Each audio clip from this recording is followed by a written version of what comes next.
ಪರೀಕ್ಷಾ ತಯಾರಿ ಕೇಳಿ ಕಲಿ ಸಿರಿ ಪಬ್ಲಿಕೇಶನ್ ಬೆಂಗಳೂರು ಇವರಿಂದ ಕವಿ ಪರಿಚಯಗಳು ದಾರಾ ಬೇಂದ್ರೆ, ರನ್ನ, ಕುವೆಂಪು ಮತ್ತು ಪಂಪ. ಅಂಬಿಕಾತನಯ ದತ್ತ ಎಂಬ ಕಾವ್ಯನಾಮದಿಂದ ಪ್ರಸಿದ್ಧರಾಗಿರುವ ದತ್ತಾತ್ರೇಯ ರಾಮಚಂದ್ರ ಬೇಂದ್ರೆಯವರು ಕ್ರಿಸ್ತಶಕ 1896ರಲ್ಲಿ ಧಾರವಾಡದಲ್ಲಿ ಜನಿಸಿದರು. ನವೋದಯ ಕನ್ನಡ ಸಾಹಿತ್ಯದ ಪ್ರಮುಖ ಕವಿಗಳಲ್ಲಿ ಒಬ್ಬರಾದ ದಾರಾ ಬೇಂದ್ರೆಯವರು ಗರಿ, ಕೃಷ್ಣಕುಮಾರಿ, ಉಯ್ಯಾಲೆ, ಸಖೀಗೀತ, ನಾದಲೀಲೆ, ಮೇಘ್ರದೂತ, ಗಂಗಾವತರಣ, ಸೂರ್ಯಪಾನ, ನಗೆಯ ಹೊಗೆ, ಸಾಹಿತ್ಯದ ವಿರಾಟ್ ಸ್ವರೂಪ ಮೊದಲಾದ ಕೃತಿಗಳನ್ನು ರಚಿಸಿದ್ದಾರೆ. ಇವರ ಅರಳು ಮರಳು ಕವನ ಸಂಕಲನಕ್ಕೆ ಕೇಂದ್ರ ಸಾಹಿತ್ಯ ಅಕಾಡೆಮಿ ಪ್ರಶಸ್ತಿ, ನಾಕುತಂತಿ ಕವನ ಸಂಕಲನಕ್ಕೆ ಜ್ಞಾನಪೀಠ ಪ್ರಶಸ್ತಿ ಲಭಿಸಿದೆ. ಕನ್ನಡದ ರತ್ನತ್ರಯರಲ್ಲಿ ಒಬ್ಬನಾದ ರನ್ನನು ಕ್ರಿಸ್ತಶಕ ಸುಮಾರು 949ರಲ್ಲಿ ಬಾಗಲಕೋಟೆ ಜಿಲ್ಲೆಯ ಮುದುವಳಲು ಎಂಬ ಗ್ರಾಮದಲ್ಲಿ ಜನಿಸಿದನು. ತಂದೆ ಜಿನವಲ್ಲಭ, ತಾಯಿ ಅಬ್ಬಲಬ್ಬೆ. ಈತನು ಸಾಹಸ ಭೀಮ ವಿಜಯಂ ಅಂದರೆ ಗದಾಯುದ್ಧ, ಅಜಿತ ತೀರ್ಥಂಕರ ಪುರಾಣ ತಿಲಕಂ, ಪರಶುರಾಮಚರಿತಂ, ಚಕ್ರೇಶ್ವರ ಚರಿತಂ ಎಂಬ ಕಾವ್ಯಗಳನ್ನು ಬರೆದಿದ್ದಾನೆ. ರನ್ನಕಂದ ಎಂಬ ನಿಘಂಟನು ಬರೆದಿರುವುದಾಗಿ ತಿಳಿದುಬರುತ್ತದೆ.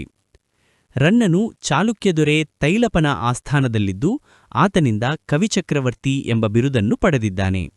ಕುವೆಂಪು ಕಾವ್ಯನಾಮದಿಂದ ಪ್ರಸಿದ್ಧರಾದ ಕುಪ್ಪಳಿ ವೆಂಕಟಪ್ಪ ಪುಟ್ಟಪ್ಪ ಅವರು ಶಿವಮೊಗ್ಗ ಜಿಲ್ಲೆಯ ತೀರ್ಥಹಳ್ಳಿ ಸಮೀಪದ ಕುಪ್ಪಳ್ಳಿಯಲ್ಲಿ ಕ್ರಿಸ್ತಶಕ 1904ರಲ್ಲಿ ಜನಿಸಿದರು.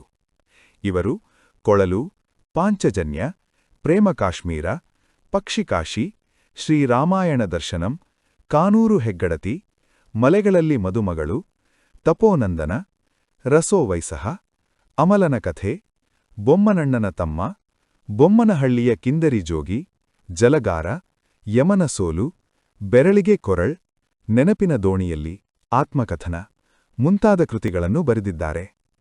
ಇವರಿಗೆ ಶ್ರೀರಾಮಾಯಣ ದರ್ಶನಂ ಮಹಾಕಾವ್ಯಕ್ಕೆ ಕೇಂದ್ರ ಸಾಹಿತ್ಯ ಅಕಾಡೆಮಿ ಪ್ರಶಸ್ತಿ ಮತ್ತು 1968ರಲ್ಲಿ ಭಾರತೀಯ ಜ್ಞಾನಪೀಠ ಪ್ರಶಸ್ತಿ, 1988ರಲ್ಲಿ ಪಂಪ ಪ್ರಶಸ್ತಿ, 1992ರಲ್ಲಿ ಕರ್ನಾಟಕ ರತ್ನ ಪ್ರಶಸ್ತಿ ಲಭಿಸಿವೆ. 1964ರಲ್ಲಿ ರಾಷ್ಟ್ರಕವಿ ಬಿರುದಿಗೆ ಪಾತ್ರರಾಗಿದ್ದಾರೆ. ಕನ್ನಡದ ಆದಿಕವಿ ಎನಿಸಿಕೊಂಡ ಮಹಾಕವಿ ಪಂಪನು ಕ್ರಿಸ್ತಶಕ ಸುಮಾರು 902ರಲ್ಲಿ ವೆಂಗಿಮಂಡಲದ ವೆಂಗೀಪಣು ಎಂಬ ಅಗ್ರಹಾರದಲ್ಲಿ ಜನಿಸಿದನು. ಚಾಲುಕ್ಯರ ದೊರೆ ಅರಿಕೇಸರಿಯ ಆಸ್ಥಾನ ಕವಿಯಾಗಿದ್ದ ಪಂಪನು ವಿಕ್ರಮಾರ್ಜುನ ವಿಜಯ ಮತ್ತು ಆದಿಪುರಾಣ ಎಂಬ ಮಹಾಕಾವ್ಯಗಳನ್ನು ರಚಿಸಿದ್ದಾನೆ. ಕನ್ನಡದ ರತ್ನತ್ರಯರಲ್ಲಿ ಒಬ್ಬನಾಗಿದ್ದ ಈತನಿಗೆ ಸರಸ್ವತೀ ಮಣಿಹಾರ, ಸಂಸಾರ ಸಾರೋದಯ, ಕವಿತಾ ಗುಣಾರ್ಣವ ಎಂಬ ಬಿರುದುಗಳು ಇದ್ದವು.